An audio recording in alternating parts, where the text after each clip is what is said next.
Ask George is brought to you by International Cricket Tours. International Cricket Tours are experts at cricket, but experts of international travel with decades of experience behind them. If you love cricket, if you love touring, use International Cricket Tours.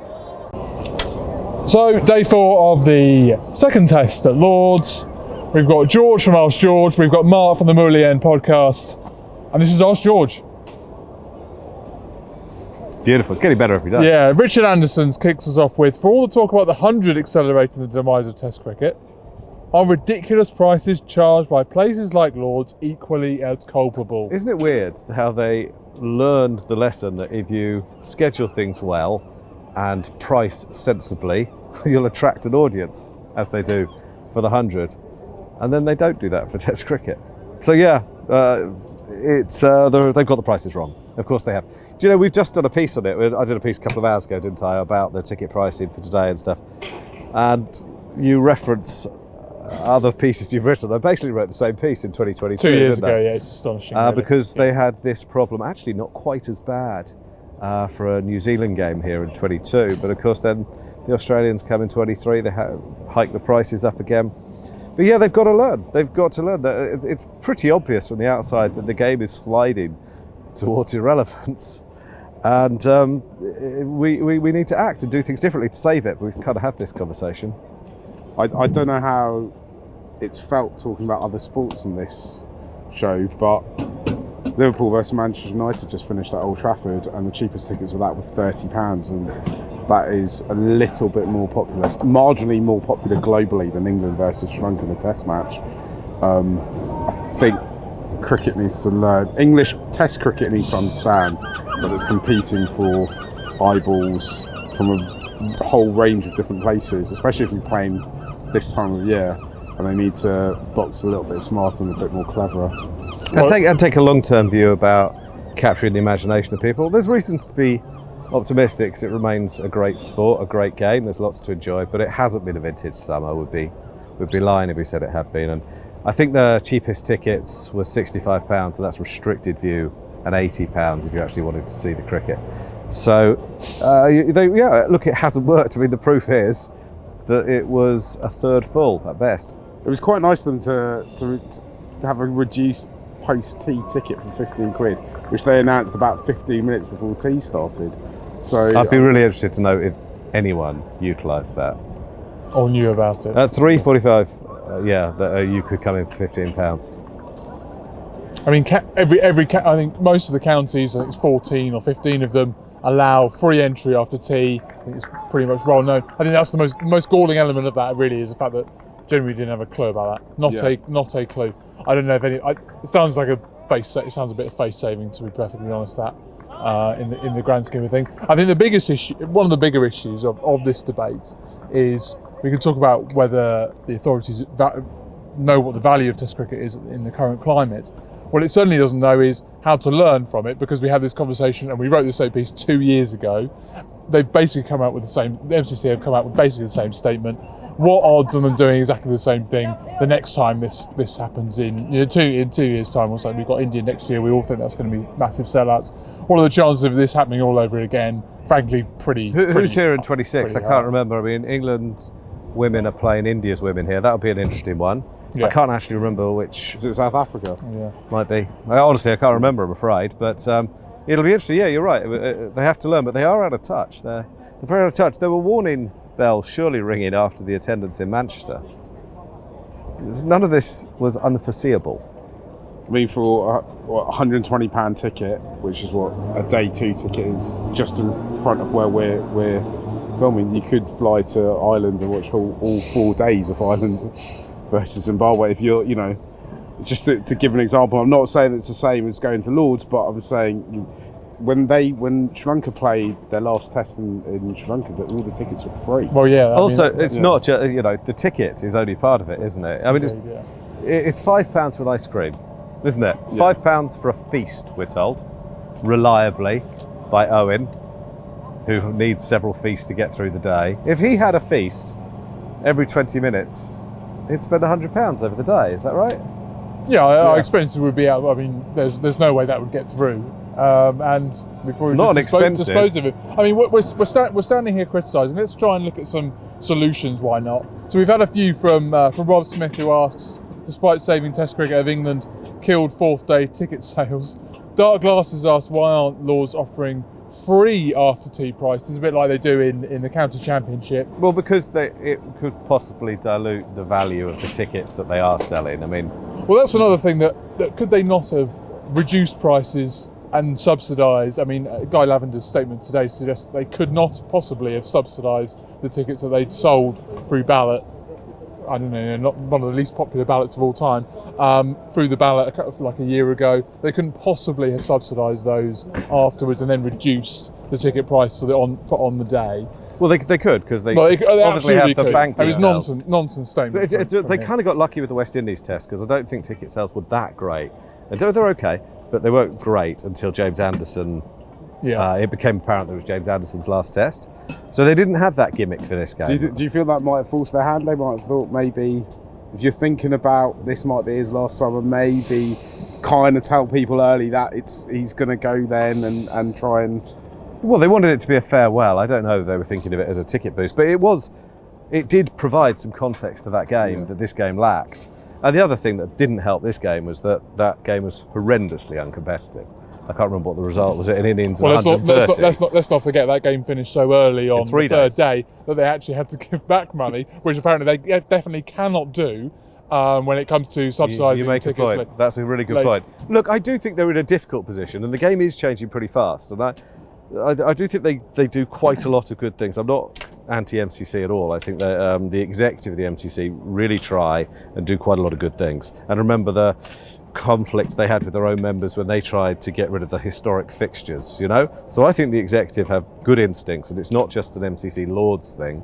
The game is coming to terms with the way that Test cricket is played now, and Tests don't go into fifth days in England very much anymore, and it's really become unusual. We haven't had one this summer. Yeah, well, fourth day's kind of become the new fifth day, hasn't it? It kind of has, and we need to recalibrate, and I think that MCC are just part of that. Indoor Kite Society asks, and we're moving on a little bit here from the empty seats. Are England developing a group of bowlers who can be rotated throughout a long series? I mean, England haven't made many changes. They've only been enforced through retirement and injury. What does the England attack in the post-Anderson Broad era look from your perspective, Mark? Absolutely terrifying at the moment. I mean, Woods absolutely class, isn't he? Obviously didn't even play this time round, and then Gus Atkinson, I thought he was a bowler, turns out he's actually an all-rounder, and Pott seems to be getting stronger with every game he plays. I still think that the issues are around kind of injuries and who's available when, and ideally it's a horses for courses type situation, but actually it's who's kind of fit and who do we think is good enough to play Test cricket and play for England, and who's going to get big wickets on big days of Test cricket. And that's what they've just constantly got to keep looking at, that and keep it competitive and make people feel they are playing well in the county championship, or if they have got the abilities to do it, they will get into the squad. Yeah, I think it's really encouraging that there is this group of fast bowlers who, I don't know how many of them would be first choice by the time they get to the India Test in Australia, I don't know. But Gus Atkinson will take a lot of the attention here, and rightly. But actually I thought Ollie Stone had a really good day. He bowled a properly hostile spell, just what they were after, a point of difference on a flat wicket with batters set. So he got Karunaratne caught, cramped for room, caught off the glove, wasn't he, I think? Yeah. So that is really encouraging that there is, look, if you go to Australia, you probably need 6, 7, 8 fast bowlers. And they've been there before and had none. One. Yeah. None, yeah. Last time Mark Wood bowled, Mark Wood had a very good away Ashes, no way around it. He lacked support.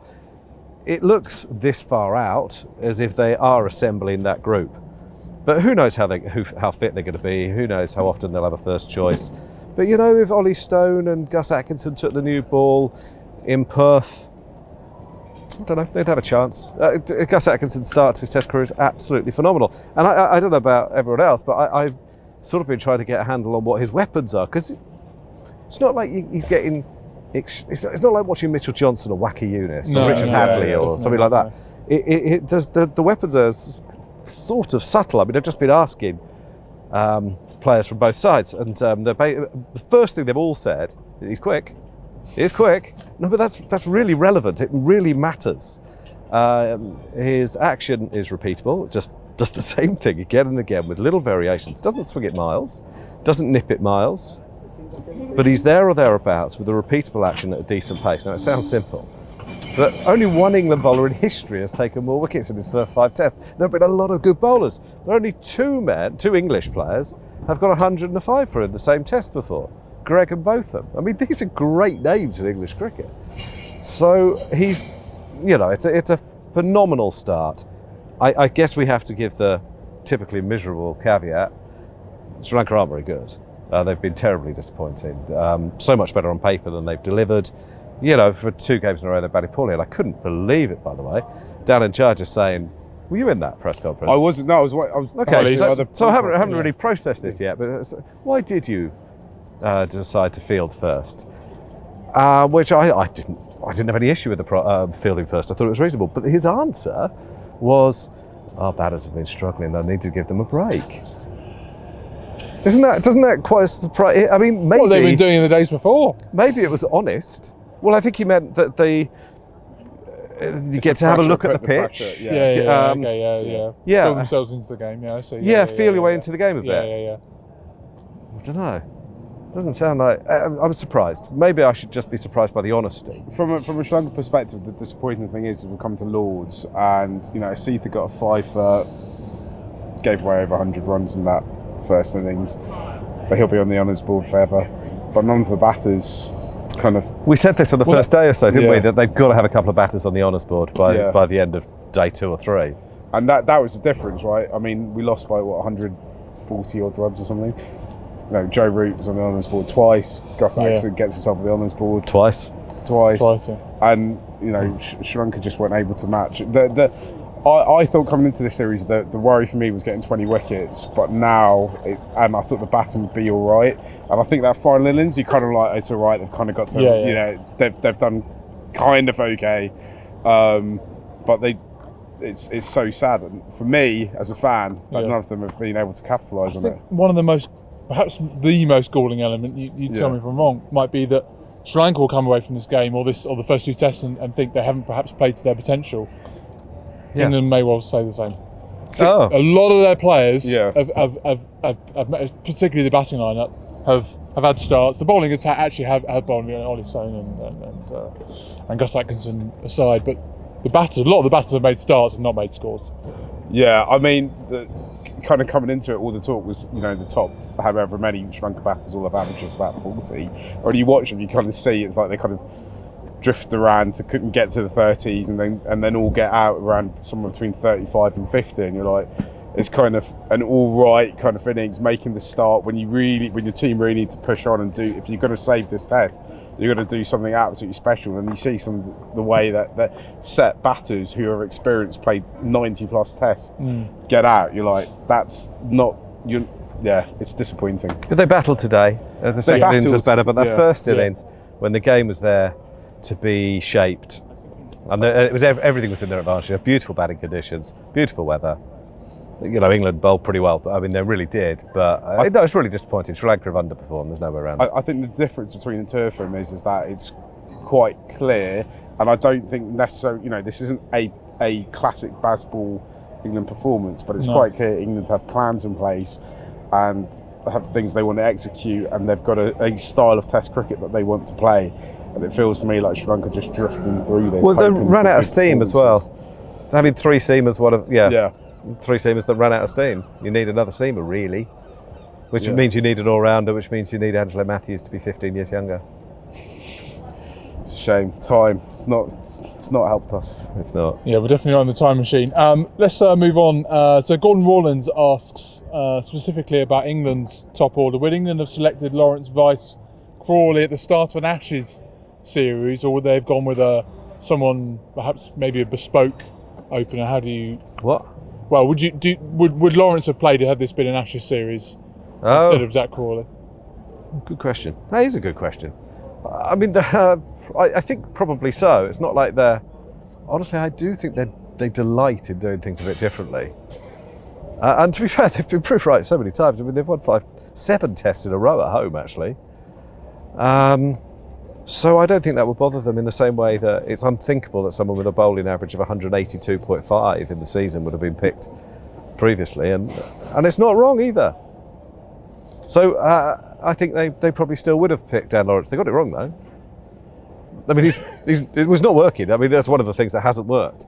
I mean, he needs a miracle really at the Oval. He might get it. He's a very good player. I think he's got in his head a wee bit, I suspect. When you say miracle, you mean miracle to stay in the stay? No, he'll stay in the side. What do you mean by miracle? Well, if he doesn't do well, I'm not sure that he's still the reserve batter going to Pakistan. Right. He might be because he bowls off spin. Yeah.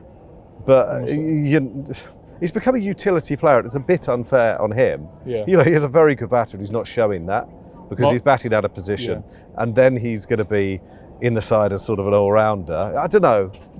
Look, it's the only place in the side available for him. He's going to take it. I do feel a bit for him. It is still a specialist position, opening the batting, as is number 3. Finally, innocent bystander asks, does Hello, Gus Atkinson... Yeah, hello. Does Gus Atkinson get to keep the Lord's Honours Board? Yeah, whatever he wants. I think they should name the whole place after him, shouldn't they? Would they rename a stand after him, do you reckon? Atkinson's. They still have to close it, of course. Thomas Lord tried to sell the place, you know. To the Atkinson family? Well, no, maybe. Might come with a bid. Yeah, just change the whole thing to Atkinson's. Yeah. What do you think? Yeah, Atkinson land. I mean, it is incredible, isn't it? Everything about his start. Yeah. Was he almost more impressive to you as a batter? Because he batted beautifully. He like. I mean, the batter's the headline here, isn't it? From this test, quite easy. I know Surrey think he's a bit of an all-rounder, but frankly, they think all their players. If they think he's that big an all-rounder, why are they batting with 9 and 10? Yeah, exactly. So, but still. But yeah, look, he batted. It wasn't at all lucky, that innings, and it's really, really important, significant. That might be the most significant thing in this test for England. If they have someone who they're confident to bat 8, Lord Almighty, a lot fits together. So it's been a really significant few weeks for England, in that I think it does feel as if they're closer to knowing what choice side for, say, Perth would be. But there's quite a lot to happen before then, and we're not just thinking about the Ashes. Got India first, Pakistan even before that. Yeah, have you seen Pakistan? But yeah, look, there's a real problem. I mean, here's the actual thing with the tickets. Don't you think punters aren't stupid? Yeah, that is actually it, isn't it? Yeah. And they're basically saying, well, a lot of this test cricket actually isn't that great quality. The thing is, we're in a difficult position because we literally work for a company called The Cricketer. All right, and if we worked for a caravan magazine, and I was here going, caravans are rubbish, stone hotels, it would be mental. And that feels a bit like what I'm trying not to do. Yeah, and also we also come from a place where we need people to ideally buy the magazine and also ideally buy digital subscriptions. You should. That's $3.99. It's a bargain. But my goodness, don't go to the cricket. No, but yeah, you see, that is a bit of a conflict. Yeah, absolutely. But we do have to tell the truth. Yeah. And it's been a poor summer, and I'm sorry it has. If we're honest, it's certainly been the least competitive summer I've ever watched in international cricket terms. How do you fix it? What will be your kind of 3 quick ways to fix it? You know that old joke? I think you have old joke about the person asking for directions and the reply is, well, you don't want to start from here? Yeah. That. Okay.